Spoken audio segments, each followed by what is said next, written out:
I think also, narrative is the need for narrative is something that's within us from when we are born. The need to make meaning out of things that happen, and so stories give us that in a very powerful way.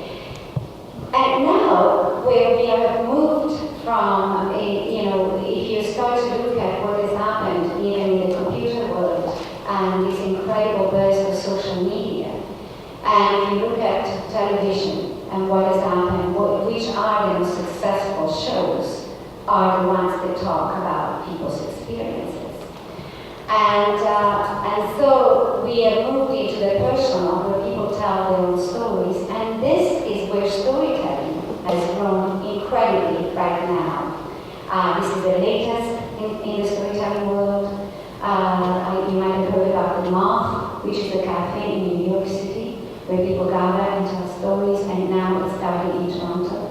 Storytelling in Toronto has been telling stories for years. We've been meeting for more than 33 years, telling stories every Friday night.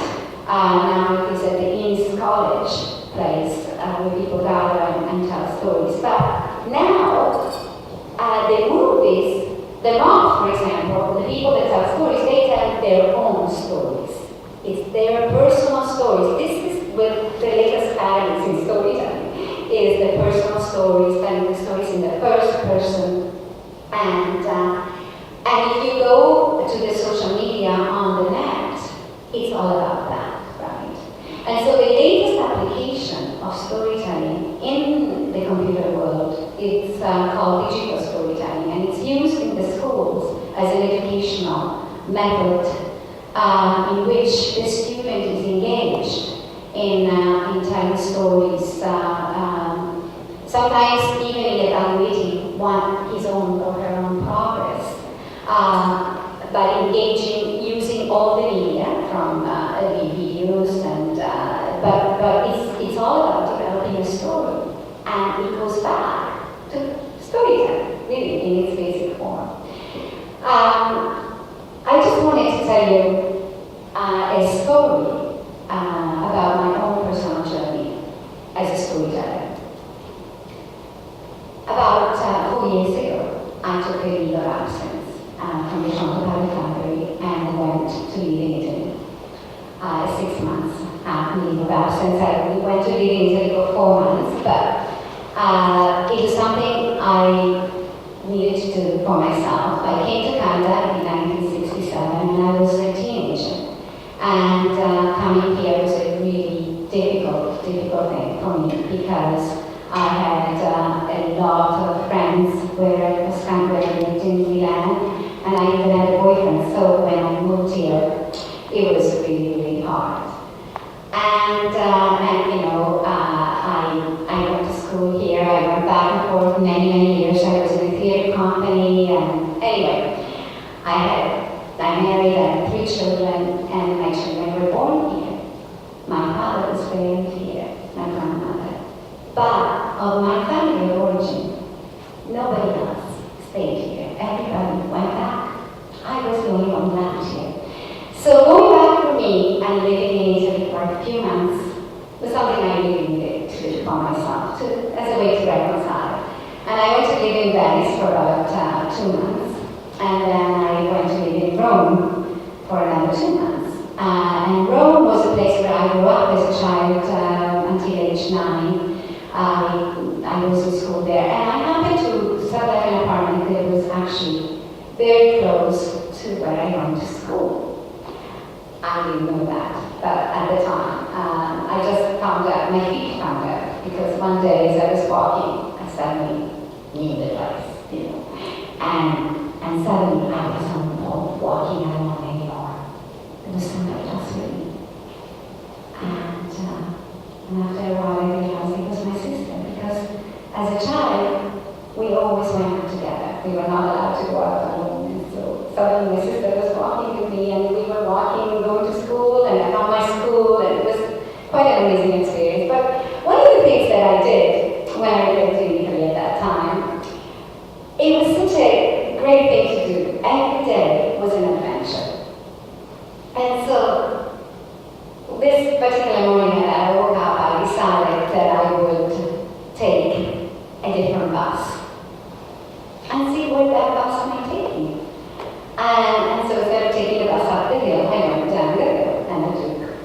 bus.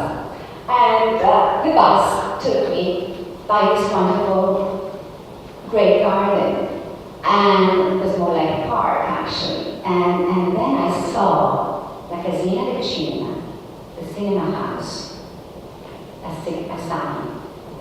And I was excited to stop because I read about La Casina del Cinema, which is a little house in the Pincho, in the Borghese area, where now they have used it to show a lot of films. They have 3 screening rooms and they have a little library downstairs, a media library where people can go and watch movies. There is a cafe with wireless internet, and it's just a very pleasant place. So I stopped, I got a coffee and an espresso, and then I moved on and I walked through the Villa Borghese, and I walked and I found another little house that's dedicated to a sort of a museum for children, a kind of hands-on installation that may be of different kinds of art exhibits and different installations that allow the child to have a hands-on experience. And I stopped there, and then I continued walking, and I made it all the way down to Piazza del Popolo. And I reached the church, Santa Maria del Popolo, and I had read about it. I knew that inside that church there were 2 wonderful Caravaggios, paintings by Caravaggio. And so I went inside, and sure enough, there they were. And I was really quite moved, and not only that, there were so many other beautiful pieces of art. And I just really loved it. And then I went out, but it was pulled back, and I went in from another door. And as I went in from the second door, there was on the door a sign, a poster that said, "Storytelling tomorrow night," here in the church. And I thought, storytelling? Read it like this, storytelling, in English, right? And I thought, this is really strange. And it was advertised as a story of the 3 Marys. And I went back the following night, and there were 3 young women telling stories in the church. And I introduced myself, and I said, I'm a storyteller from Canada. And they were thrilled to meet me, and then I left my phone number, thinking that I'd never hear from them again.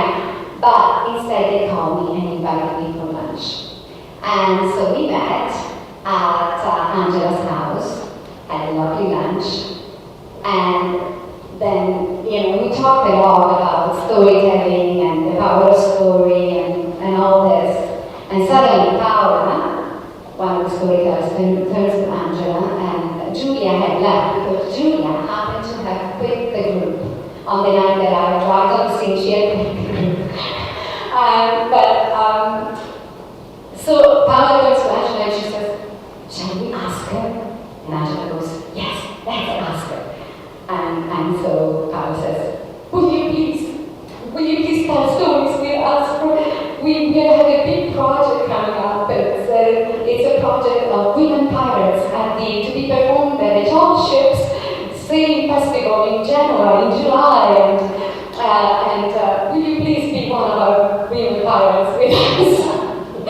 And I was like, whoa, they just received grant money to do this show in English and Italian, and they needed a perfectly fluent Italian-English storyteller, me. And so I said, well, yes, no, but I have to go back to work. And so I said, why don't we start working on the piece now and see what happens? And so we started doing research on the stories, and I helped them a great deal. And then I came back to Canada, went back to work in the Toronto Public Library, and wondered about going back. And then I said, I'm going back.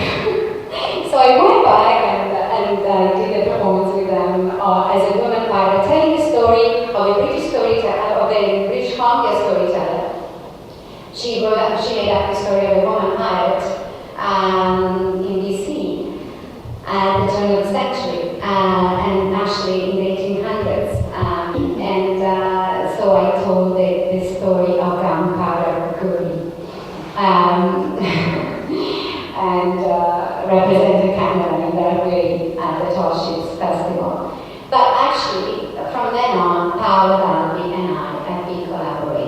across the oceans, on shows, on building networks, on helping each other out. I've been mentoring her as a storyteller and invited her to come, and she came, and she actually invited herself. She said, I'm coming to visit you. I was like, come along. And when she came, I took her with me. I'd been invited to the Montreal Storytelling Festival, and I took her with me, and I convinced the director of the festival, Stephanie Benito, to let her tell stories with me that night that I was performing. And the other two storytellers agreed, and so she told stories with us. And then I took her to art, introduced her to rugby. Anyway, from then on, things have been really wonderful for both of us in the way that we feed each other in our storytelling. And the email and the Skype has helped tremendously in this, of course.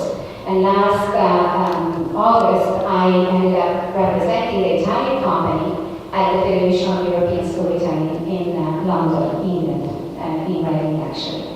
And the Federation of European Storytelling is a new association that was founded about 3 years ago that wants to promote storytelling and continue to create and build a strong network and community in storytelling. And like our very own Storytellers of Canada, Ontario, Canada, which is another association that promotes storytelling in Canada. The Storytellers of Canada had a conference in St. John's, and I attended there. There were many people attending, of course, across Canada. And there were also people from around the world. And I facilitated a panel on international storytelling. And I mentioned even Toronto Public Gallery. And our wonderful is that stories are still told. And all this to say how much, even in these digital hours, we can continue to tell stories, and that the digital world, in fact, can assist us and help us in building the network